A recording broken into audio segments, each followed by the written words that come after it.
Well, you're about to discover, maybe for the first time in your life, that wealth is not money, and money's not wealth. Real estate's not wealth either. Neither is gold or silver. What is wealth?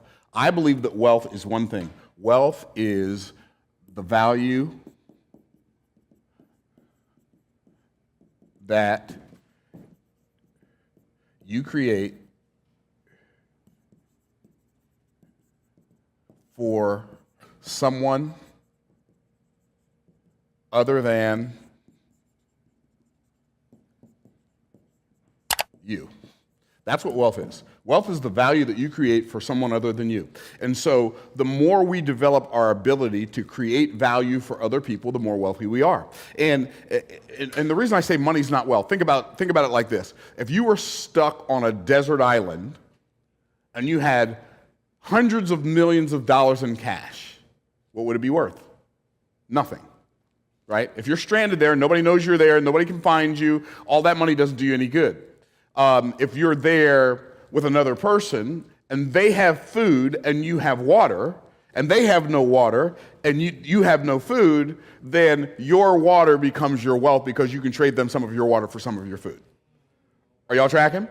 And so everything that we desire, we get by giving somebody else something they desire. The more value we create for other people, the more wealth we have.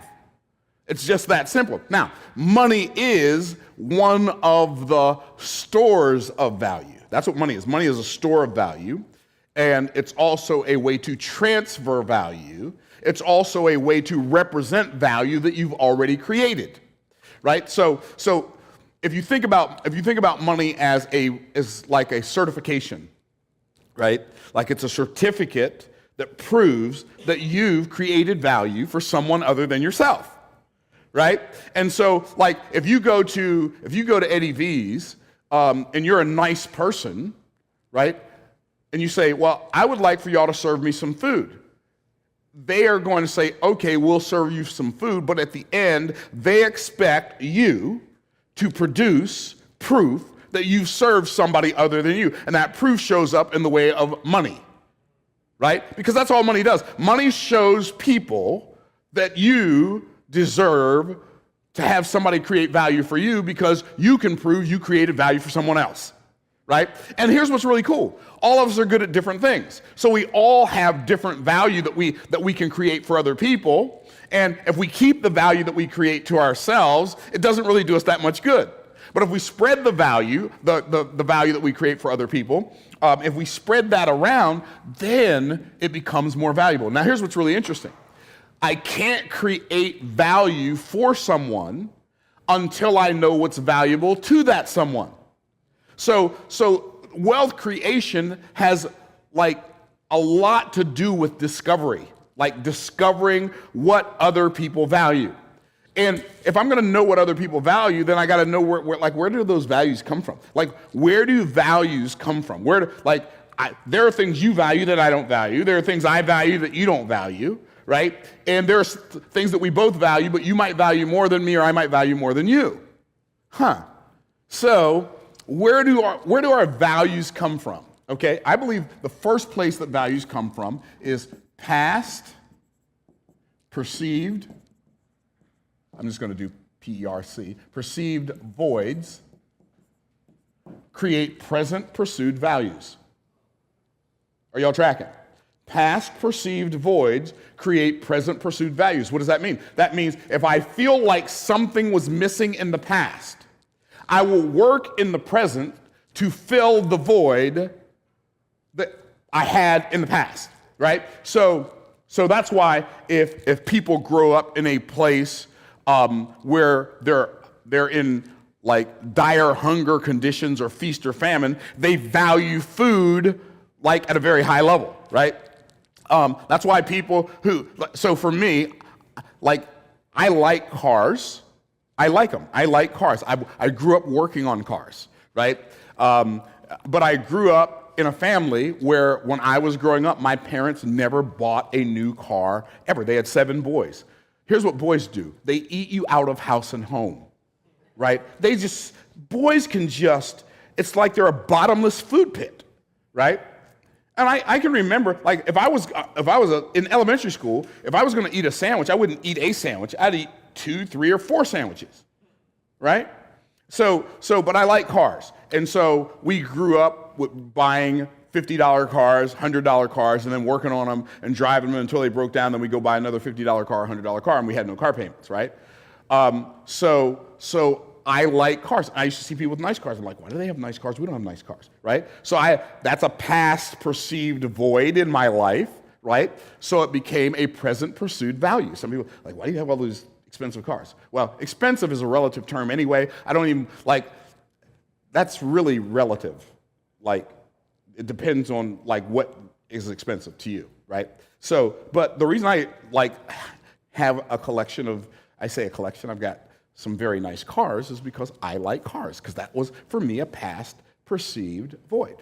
I work out. Why do I work out? Because in the past, I've been out of shape. And in the past, my body hurt. The more out of shape I was, the more my body hurt. So that's a past perceived void that created a present pursued value. Are y'all tracking? And so a lot of times we don't even know where these we don't even know where these things that we value came from, right?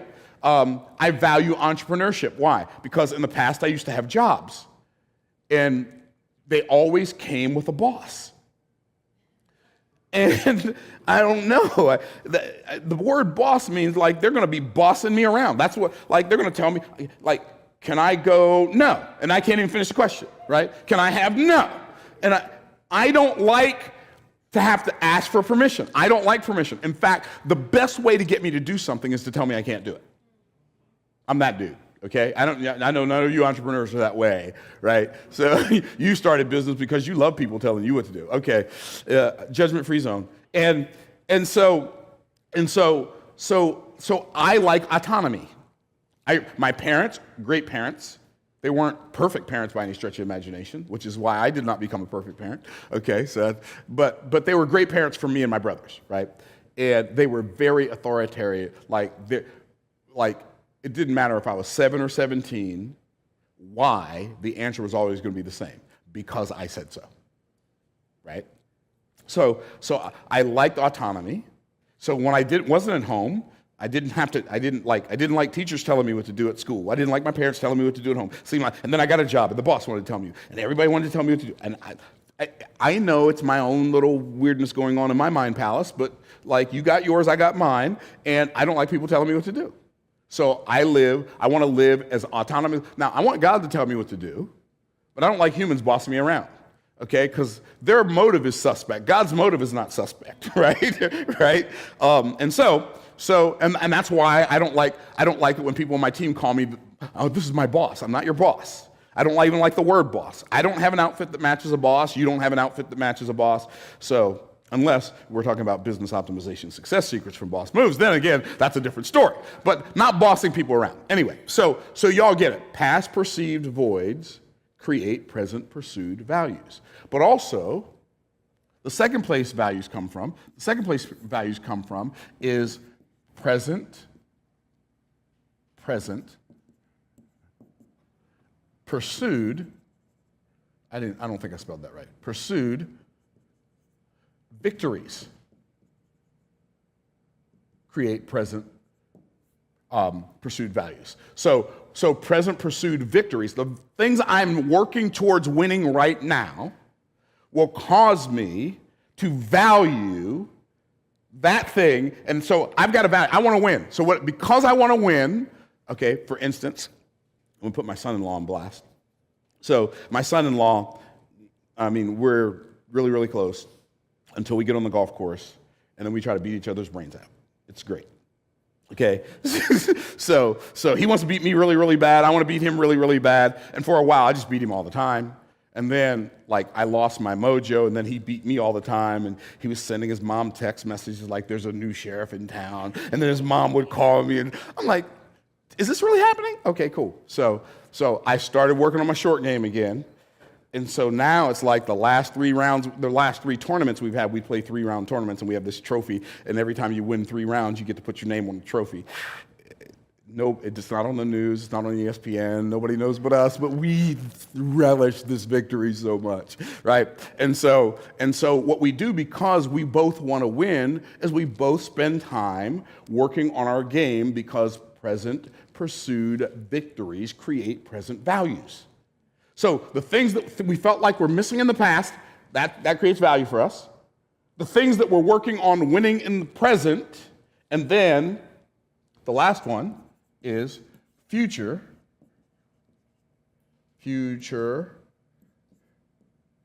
pursued, I think I spelled that right, I don't know. Pursued visions create present perceived values. So what does that mean? That means I can see an outcome down the road that is worth sacrificing right now for.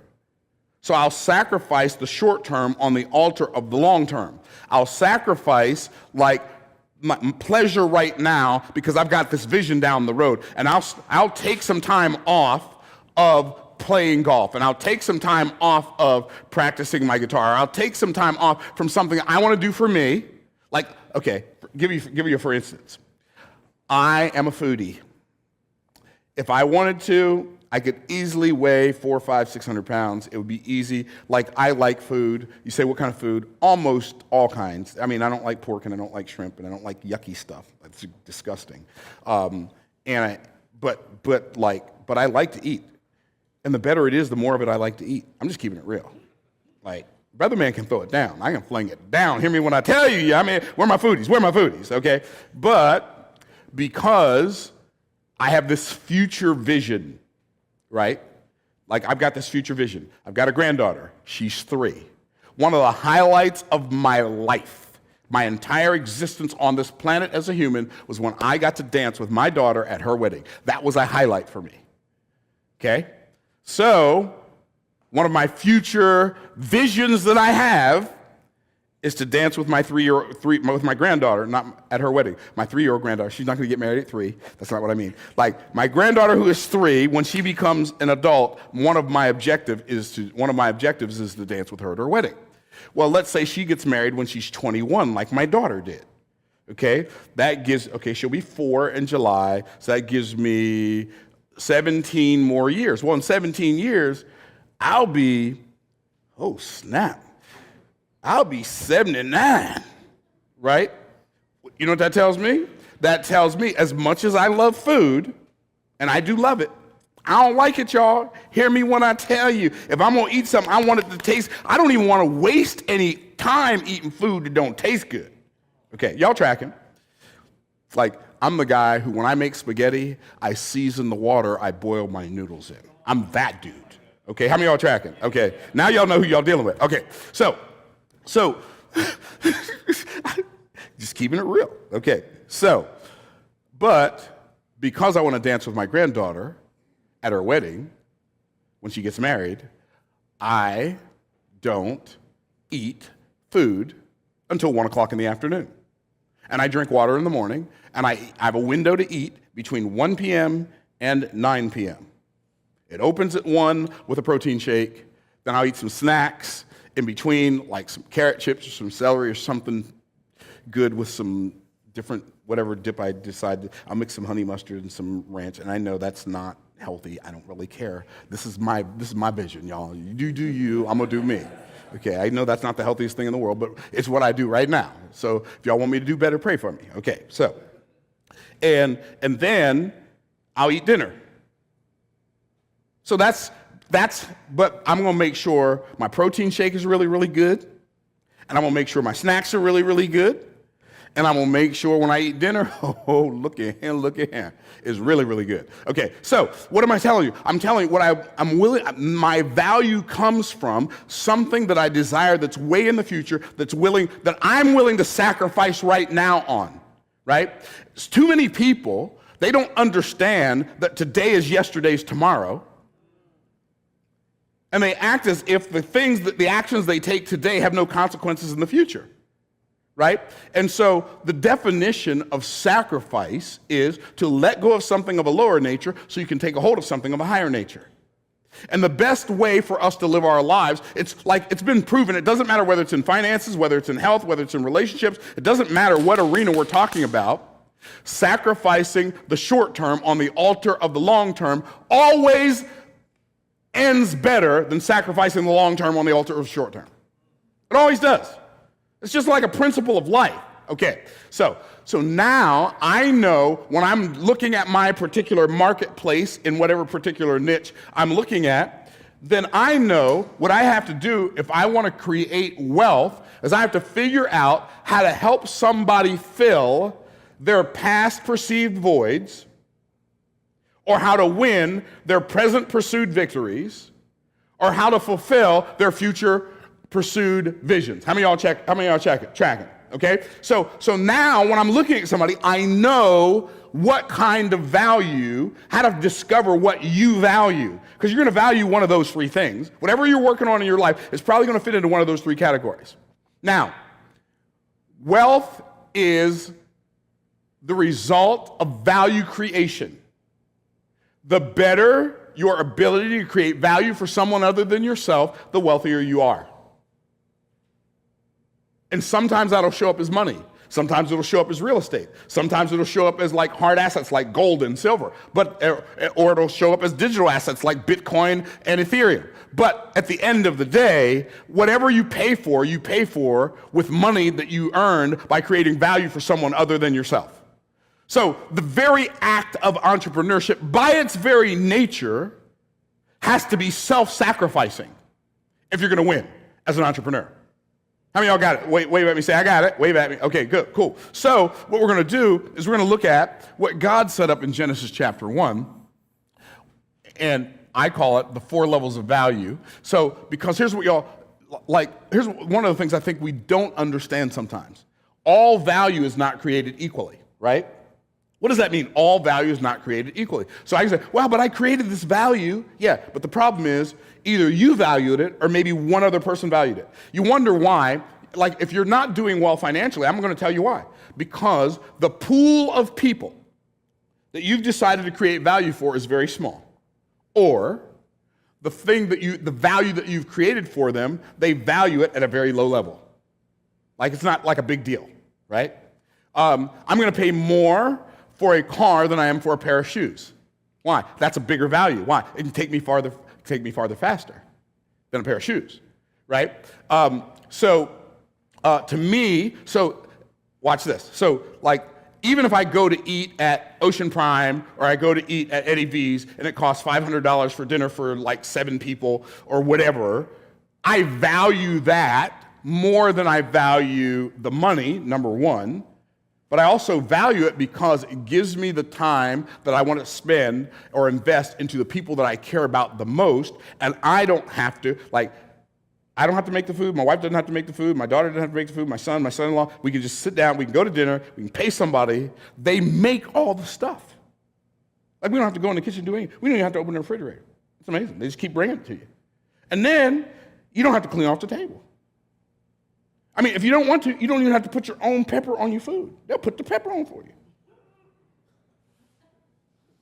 This is amazing. And then, when you get done, you don't have to clean the table up, you don't have to wash any dishes, you just leave. What? Sign me up right now. How many of y'all tracking? So we have to get to the place in our lives where we realize that all value is not created equally, right? So while I'm giving you things that are not created equally, let me give you something that is created equally.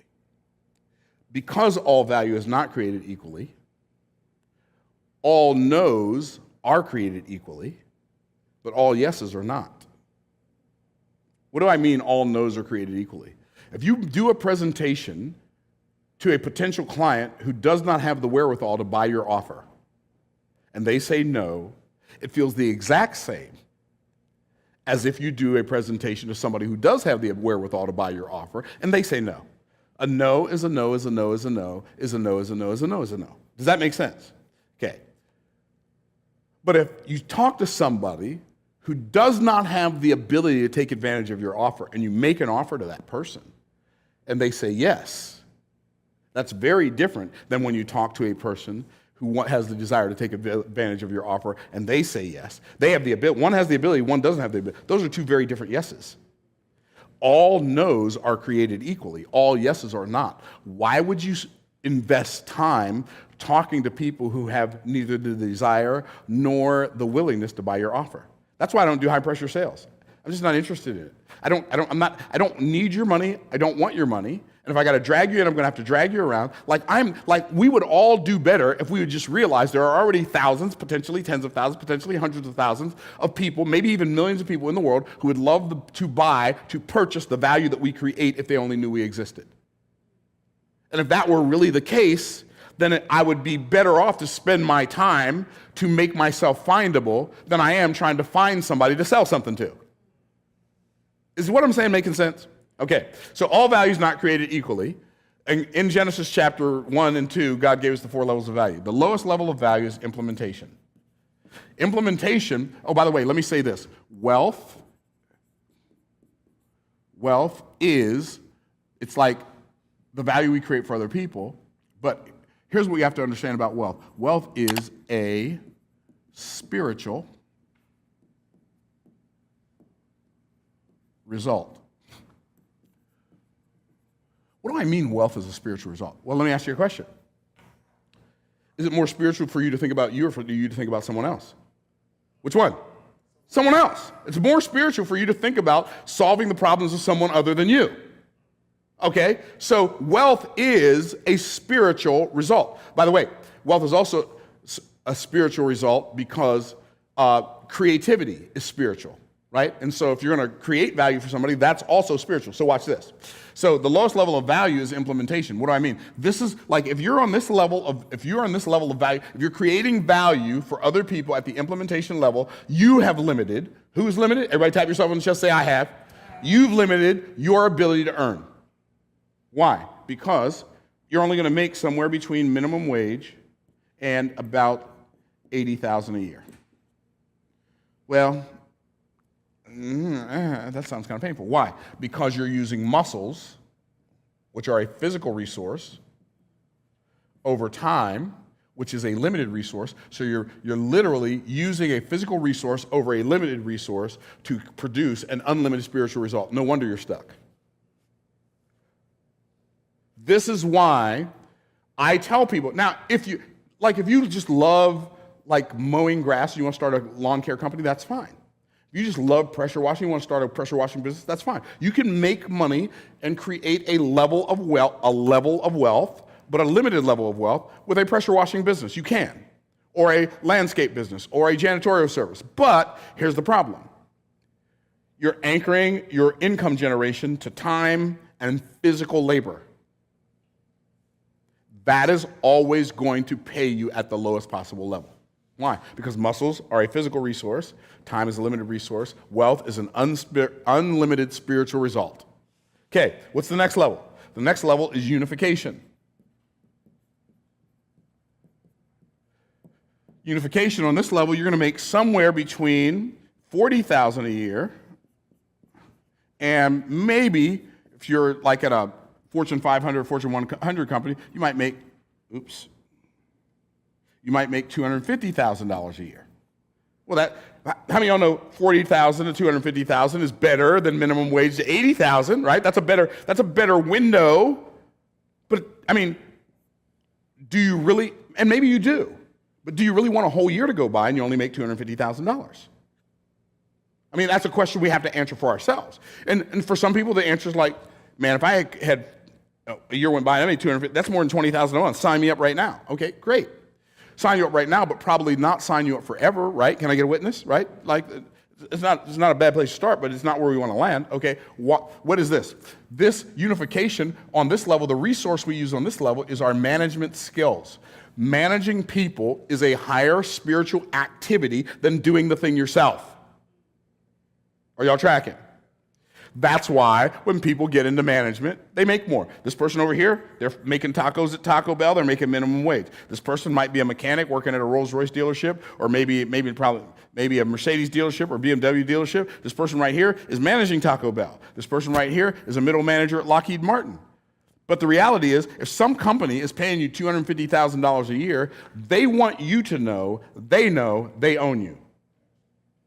Am I telling the truth? They want you to know. They don't just want you to know they own you. They want you to know they know it. Right?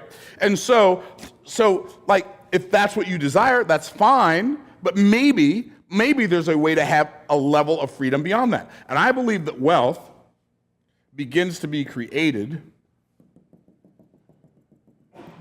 above this line.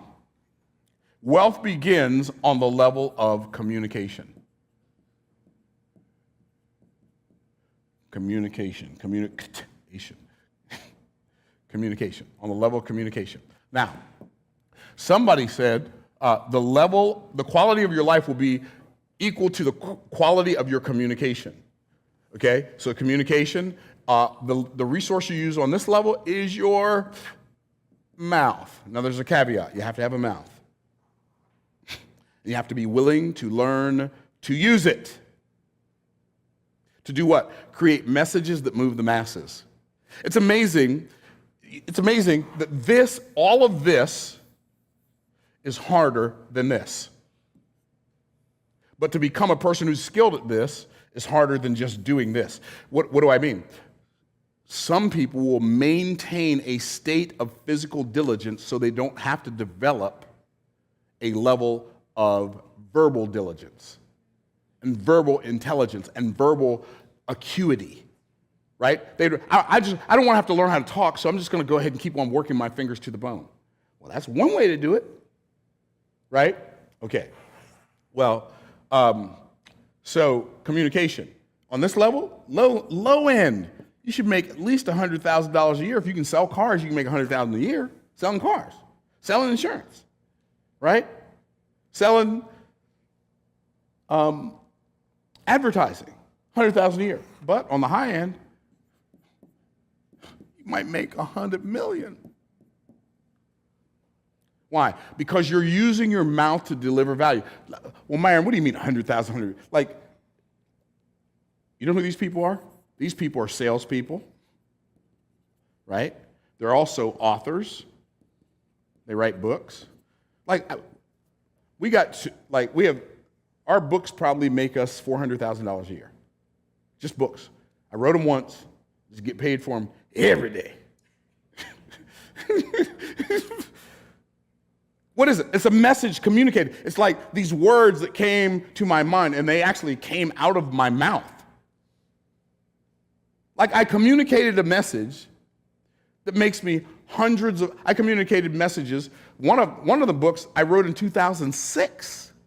This is 2023. That's 17 years. This book has been making me money for 17 years. We sold over 160,000 copies of this one book. Now, who could write a book? Anybody could. Who will write a book? Almost no one. Okay, so, these people are coaches and teachers and actors and songwriters and playwrights, right? Please don't let me forget this one, and YouTubers. It's crazy town. YouTube? Don't even get me started on YouTube, y'all. I might not be able to get off of it. Like, YouTube? I had no idea. I've been on YouTube since 2007. 2007. I didn't even know there was a thing called turning on monetization until 2022. How many years is that? 15. I think it's 15. Ain't that 15? 15 years. I was on YouTube for 15 years. I didn't know all I had to do was click a button. They start paying me. Click a button. Like, this is how long it takes to click a button. Click. Get paid. I mean, I wasn't creating new videos. I had like 40 videos on. We turned on monetization, did no new videos. The first month, didn't do any new videos, hadn't done any new videos in like 8 months, turned on monetization, and we got paid $305. And Zach's like, we made $305 last month. And I said, for what? Because somewhere along the line, I communicated a message somebody wanted to see, and Google or YouTube was able to sell an ad on that. We're talking about 100, 200, this is amazing. I looked at it yesterday. I didn't know this was going to happen, so I didn't do it for this reason. Are y'all tracking? What I'm about to tell you, I did not do for the reason I'm about to tell you what happened, okay? So we started doing YouTube videos intentionally April 1st last year. I looked at it yesterday. In the last 365 days, as of yesterday, we made $289,000 that YouTube paid us. I didn't know they were going to do that. No, you don't understand. I had no idea they were going to do that. Like, that wasn't why I did it. I mean, it was a nice side benefit, right? I've never had a job where I made $280,000 in my life. Most I've ever made at a job is $30,000, ever, as a full-grown man with a family. And YouTube paid me $289,000 for turning on a camera and running my mouth. Where the camera? Turn on the camera. I got something to say.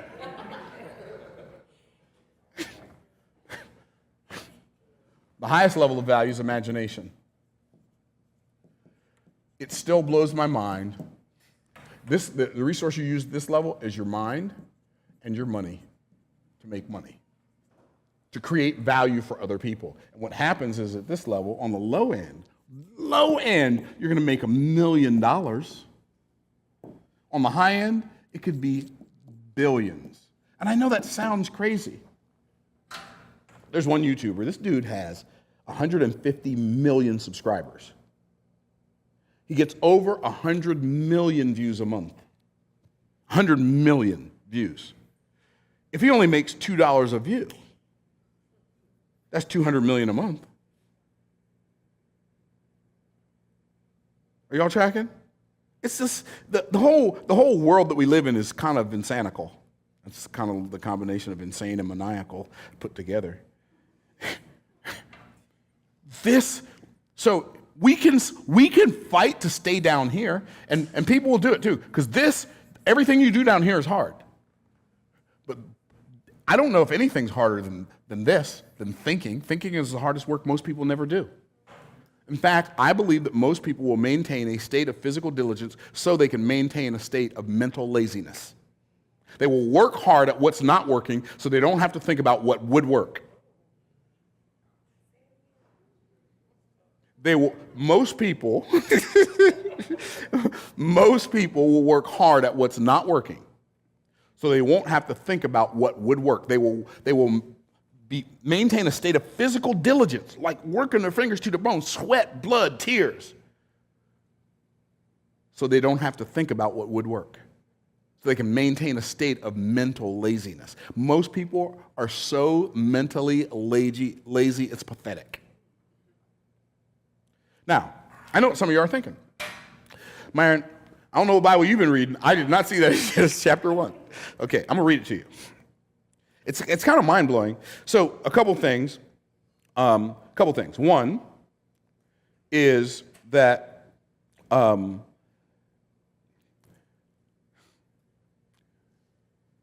Genesis chapter 1, I believe, if all God wanted us to know from Genesis chapter 1 was that he created everything, Genesis chapter 1 could have been Genesis chapter 1, verse 1. In the beginning, God created the heaven and the earth. Then he starts going into all this detail. And the earth was without form and void, and darkness upon the face of the deep. And the Spirit of God moved upon the face of the waters. And God said, let there be light. And there was light. And God saw the light, that it was good. Like, what is all that about? Well, the first thing God tells us about God is not that he is love, even though he's love. It's not that he's holy, even though he's holy. The first thing that God tells us about God is not that he's omniscient or omnipresent or omnipotent, even though he is all those things. The first thing God tells us about God is that he's creative. In the beginning, God created the heaven and the earth. What's the first thing God tells us about us? The first thing he tells us about us is that he created us in his image, which means he created us to create stuff and he made us to make stuff. What does that mean? What that means is when God created everything, after he created everything, Genesis chapter 1, verse 1, in the beginning God created the heaven and the earth. After he did it, then he went back and documented the process so when we got ready to create value for someone else, we'd have a pattern. In the beginning, God created the heaven and the earth. That was his intention. And the earth was without form. That word was not, used to be, it's became, without form and void. So disruption always follows intention, right? and darkness upon the face of the deep. So when disruption comes, it comes in the form of devoidness, deformity, and darkness. Like things get broken. There's confusion. Darkness is a picture of confusion and fear and anxiety. And then the Spirit of God moved upon the face of the water. So you have this intention, and then this disruption follows your intention. So now you've got to find a source of inspiration. The Spirit of God moved upon the face of the waters. God said, let there be light. That's illumination. You got to learn something you didn't know so you can see something you couldn't see. Do you see what happens when we see God's not just, he's not just, well, I just happen to do this. No. He's showing us what to do. And then he took time to see what he had created, and then he recognized that it was good. See, some of us, we'll go do all this really great stuff, and then we won't even take time to enjoy what we've created. You're not even being like God. Okay, y'all tracking. So it gets more better. So here it is, Genesis chapter 1. I'm going to show y'all where I got this from. Genesis chapter numero uno. Here we go. Here's what it says. When God created man, I'm going to just go down to that part. Here's what it says, verse 26. And God said, let us make man in our image, after our likeness, and let them have dominion over the fish of the sea, over the fowl of the air, and over the cattle, and over all the earth, and over every creeping thing that moveth upon the earth. So God created man in his own image. In the image of God created he him, male and female created he them. And God blessed them and said unto them, be fruitful and multiply, replenish the earth and subdue it, and have dominion over the fish of the sea, over the fowl of the air, and over every living thing that moveth upon the earth. Okay, so here's the first thing we see. And God said, it's really interesting. So if you go back and read Genesis chapter 1, what you'll see it says, and God said, like at Genesis 1, I think it's verse 3, and God said, let there be light. Maybe it's verse 4. And God said, let there be light, right? Okay, when God created creation, he said, let there be. Let there be light. Let there be a firmament that separates the waters from the waters. So when God created creation, there's three categories. There's creation, there's creatures, and there's creators. When God created creation, he said, let there be. When God created creatures, he said, let the earth bring forth and let the waters bring forth. Let the earth bring forth the cattle and the creeping things. Let the water bring forth the fish and the fowl. What is God doing? He's delegating some of the work that he did to something that he's already created. So we could call that delegation. We could call that automation. Right? Are y'all tracking? So that you're not doing everything. Okay, so y'all tracking. Okay, now, but when he created man, he didn't say, let there be man. That shows us that man is not a higher form of animal. He didn't say, let the earth bring forth man. He didn't say, let the waters bring forth man. So we know that man is very, very different than creation, and he's very, very different than creatures. How do we know that? Because what God said when he created them was different. When he created creation, he said, let there be. When he created creatures, he said, let the waters bring forth, let the earth bring forth. When he created man, here's what he said, let us. Let us make man in our image. What's he saying? I'm about to do something different, y'all, than everything I've already done. I saved the best for last. It's about to be on, y'all. Okay, now, God said, let us make man in our image. You know what that means? Before God could say, let us make man in our image, the image had to exist first. That's why imagination is the highest level, because it represents God. It's the God realm. God said, there's the communication. By the way, could God have made man in his image without saying it? Yes, he could have. But he said it. Why? Because that's part of our creative power, is to create messages that move us and messages that move others. Here's what the scripture says. A man shall eat good by the fruit of his mouth. Death and life are in the power of the tongue, and they that love it shall eat the fruit thereof. Thou shalt also declare a thing, and it shall be established where? Unto thee. I'm not talking about speaking things into existence. You can't do that. I can't do that. Only God could do that. That's a bara.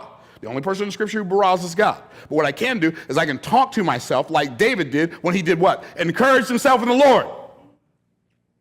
How do you encourage yourself in the Lord? Say the same thing to yourself that God said to you about you. When I speak God's word to me, guess what I'm doing?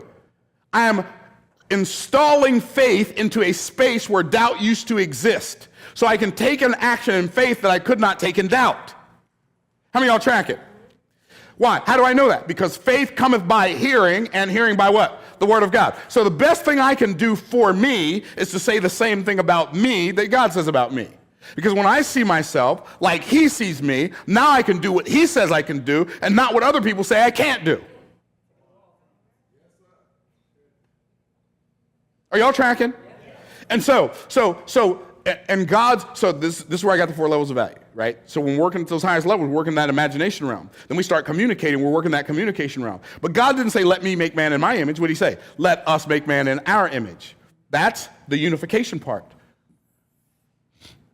2 are better than 1, and a threefold cord is not quickly broken. Are y'all, this is so powerful for, the money is nothing more than proof that you've created the value. The wealth is the value that you create for someone other than yourself. And if you create enough value for enough other people, there's nothing in this world that you desire that you can't have. Now, and maybe that's not even what you want. There's nothing in this world that I desire that I don't already have. So somebody commented on one of my videos, I just read yesterday, somebody commented on one of my videos, they said, but you can't take it with you. And I can't take the lot I got with me, you can't take the little you got with you. We ain't taking none of it with us. That's first. But I said, I have neither the desire nor the inclination to take any of it with me. I'm not working to take it with me. I'm working so that I can keep contributing to the charities and the ministries that I contribute to, and so that I can leave the rest to my children, my children's children. I have no intention of taking it with me. I can send some ahead, and I can leave the rest here. I have no desire to take any with me. Myron, how much money do you want to make? As much as I can. How much wealth do you want to create? As much as I can. But wealth is not the money. Wealth is the value that I create for someone other than me. Okay, I gotta finish. The last thing it says, Genesis chapter 2, because I didn't realize Larry didn't tell me that I was getting ready to go overtime, but that's okay. It's okay. It's okay. Now I know who I'm dealing with. Okay. Larry's my dude. Okay, so here's what it says. Genesis chapter 2, verse 7. And the Lord God formed man of the dust of the ground, breathed into his nostrils the breath of life, and the man became a living soul. I'm going to finish with this. God formed. What is that? That's the implementation. The last thing God did was made the physical part of man. Then what did he do? He breathed into his nostrils the breath of life. The man that he made in his imagination and with his communication, patterned after his unification, he breathed that man into the body that he formed. And the man became a living soul. That's why I call these the 4 levels of value. Now y'all know where I got it from in Genesis chapter 1. By the way, it's confirmed in Genesis chapter 11. The people in Babel were trying to build a tower whose top could reach heaven. Do you know how ridiculous that sounds in a day where they don't have hydraulics, they don't have helicopters, they don't have cranes? But here's what it says. The Lord God came down to see the tower and the city and the tower which the sons of men built it. And he said, this people is one, that's unification. They all have one language, that's communication, and one speech. Now this they begin to do, that's implementation. Now nothing will be restrained from them, which they've imagined to do. They are the 4 levels of value. If you apply these 4 levels, even working on something that's not good, it will still work. That's how powerful it is, because it's a principle, and principles are God's automation. So let's make sure we apply the 4 levels of value to something good and not to something evil. I hope that blesses you. Thank you for subscribing. By the way, next Friday, which is the 9th, I think, of June, I am going to be doing a giveaway for subscribers. So you want to subscribe to my YouTube channel. If you haven't already, you want to subscribe to the channel because we're going to be picking some subscribers. You want to subscribe publicly so people know, so we can pick from the people who subscribe, and we're going to pick somebody, and we're going to be doing a giveaway. I'm not going to tell you what the giveaway is right now, but I'll tell you on the Bible study here that's coming up in a few minutes. All right, bye for now.